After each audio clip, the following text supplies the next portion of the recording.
Side खबरों के लिए सब्सक्राइब करें फ्लेम मीडिया और उसके बाद बेल आइकन को प्रेस करें ताकि सबसे पहले आपको मिले एक्सक्लूसिव खबरें।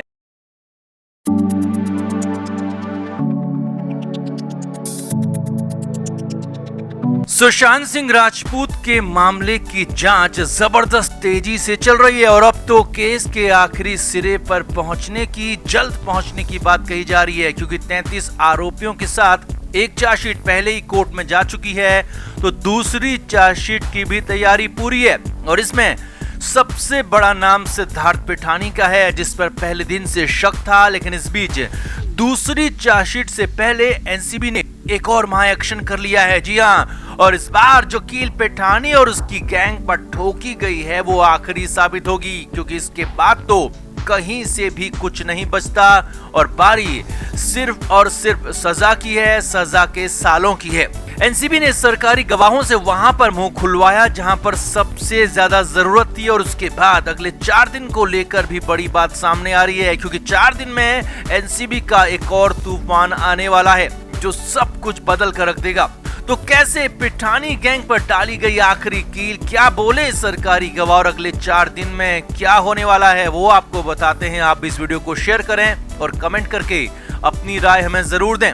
तो हाल के दिनों में एनसीबी ने जो तेजी दिखाई है वही तेजी कुछ महीने पहले या फिर सुशांत के जाने से ठीक बाद दिखाई होती और सीबीआई भी इसी तेजी से काम करती तो अब तक सुशांत को इंसाफ मिल चुका होता, गुनहगार सजा काट रहे होते और परिवार के साथ फैंस भी कम से कम इस इत्मीनान में होते कि गुनहगारों को उनकी कड़ी सजा मिली। लेकिन ऐसा अब तक हुआ नहीं है। खैर, अब भी देर नहीं हुई और अब भी एनसीबी के एक्शन की तारीफ की जानी चाहिए, क्योंकि एनसीबी लगातार न सिर्फ सुशांत ड्रग एंगल बल्कि सुशांत की मौत के मामले में भी नए नए खुलासे कर रही है, नए नए एक्शन कर रही है। और इसी बीच एनसीबी ने जो नया काम किया है उसे तो पिठानी गैंग पर, उसकी ताबूत पर आखिरी कील कहा जा रहा है, क्योंकि अब उसे बदला नहीं जा सकता। असल में सिद्धार्थ पिठानी के पकड़े जाने के बाद एनसीबी ने नौकर नीरज और केशव के साथ बॉडीगार्ड सागर साहिल को भी पूछताछ के लिए बुलाया था और ये तीनों ही सरकारी गवाह बन गए, सब कुछ बताने को तैयार हो गए, आंखों देखा हाल सब कुछ उगलने को तैयार हो गए। अब सबसे बड़ी खबर ये आ रही है कि इन तीनों के ही मजिस्ट्रेट बयान दर्ज हो चुके हैं। जी हां, मजिस्ट्रेट के सामने तीनों ही सरकारी गवाहों के बयान धारा 164 के तहत दर्ज कराए जा चुके हैं, जिसमें तीनों ने ही अपना आंखों देखा हाल बताया है। नौकर नीरज और केशव ने एक बार फिर बताया कि सिद्धार्थ पिठानी और दीपेश सावंत सुशांत सर के बाहर वाले रूम में ही बैठे रहते थे ताकि सर बाहर आए तो उन्हें गुड मॉर्निंग कह सकें, उन्हें विश कर सकें और अपनी बातचीत ज्यादा से ज्यादा कर सकें।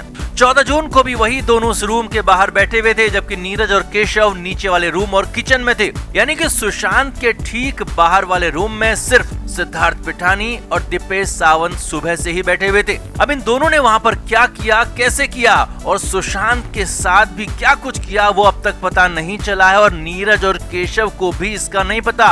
लेकिन इतना जरूर उन दोनों ने कहा कि 14 जून को दीपेश और पिठानी ही सुशांत के बाहर वाले रूम में थे और उसके बाद सिद्धार्थ पिठानी ने ही सबसे पहले सुशांत सर को वहां पर अंदर रूम में हरे कपड़े के साथ देखा था। इतना नहीं, इसके अलावा भी बहुत कुछ नीरज और केशव ने अपनी गवाही में बताया, जो कि हम पहले भी आपको बता चुके हैं। तीसरे सरकारी गवाह बॉडीगार्ड सागर साहिल ने भी अपने बयान दर्ज कराए और वही बातें बताई कि सुशांत 20-20 घंटे सोते रहते थे, उन्हें दवाइयां दी जाती थी, घर में रिया और उसकी गैंग पार्टी करती रहती थी।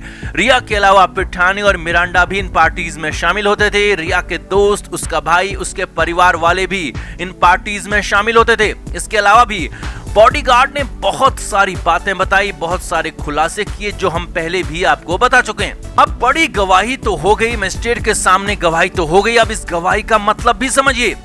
अब तक तो ये सारे के सारे लोग एनसीबी के सामने बातें बोल रहे थे, एनसीबी के सामने गवाही दे रहे थे, खुलासे कर रहे थे और कोर्ट में ये लोग चाहते तो अपने बयान बदल सकते थे, क्योंकि वही कोर्ट वाले बयान ही आखिरी और फाइनल माने जाते हैं।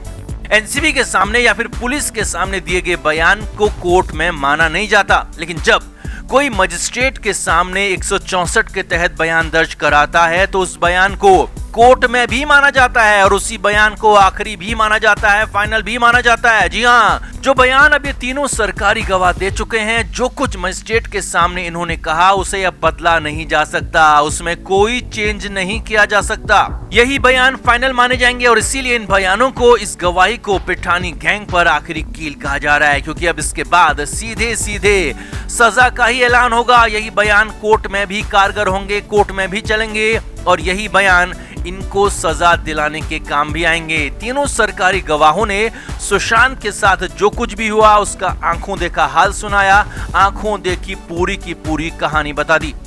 अब इन तीनों के बयान दर्ज हो चुके हैं, जिसके बाद अगले 4 दिन में एक और बड़ा तूफान आने वाला है। एनसीबी सूत्रों के मुताबिक अगले 4 दिन में बहुत बड़ी गिरफ्तारी हो सकती है, बहुत बड़ी मछली को पकड़ा जा सकता है, क्योंकि मजिस्ट्रेट के सामने दिए गए बयान के बाद एनसीबी के पास बहुत सारी पावर्स भी आ गई हैं और पिछली चार्जशीट में शामिल बड़े आरोपियों को एक बार फिर से गिरफ्तार किया जाएगा और ये सब कुछ, जी हाँ, ये सब कुछ अगले 4 दिन के अंदर होने वाला है।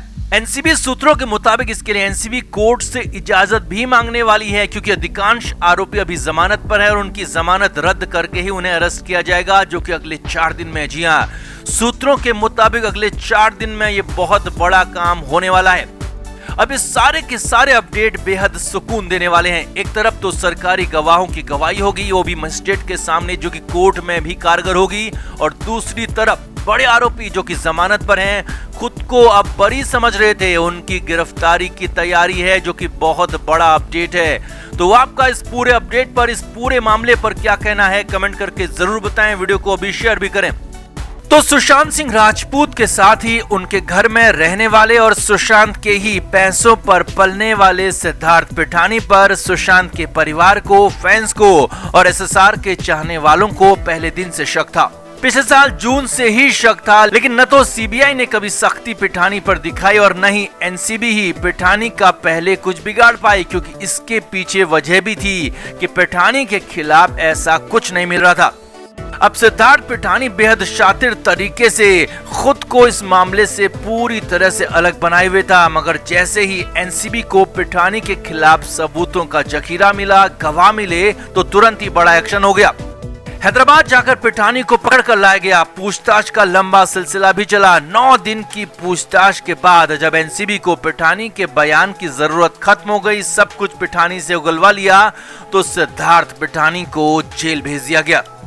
सिद्धार्थ पिठानी को मुंबई के पास नवी मुंबई की तलोजा जेल में रखा गया है। अब इसी जेल में सिर्फ 4 दिन में ही पिठानी की हालत खराब हो गई है। जी हाँ, सिद्धार्थ पिठानी की सिर्फ 4 दिन में ही हालत खराब हो गई है। अब क्या क्या वहां हो रहा है वो आपको सिलसिलेवार तरीके से बताते हैं। जेल सूत्रों के मुताबिक सिद्धार्थ पिठानी पूरे दिन में सिर्फ एक बार ही खाना खाता है। जी हाँ, पिठानी को जेल की रोटी पसंद नहीं आ रही है और 3 बार नहीं बल्कि सिर्फ एक बार ही खाना खा रहा है और चाय के नाम पर पूरी तरह से पिठानी बिदक जा रहा है। Flame media report.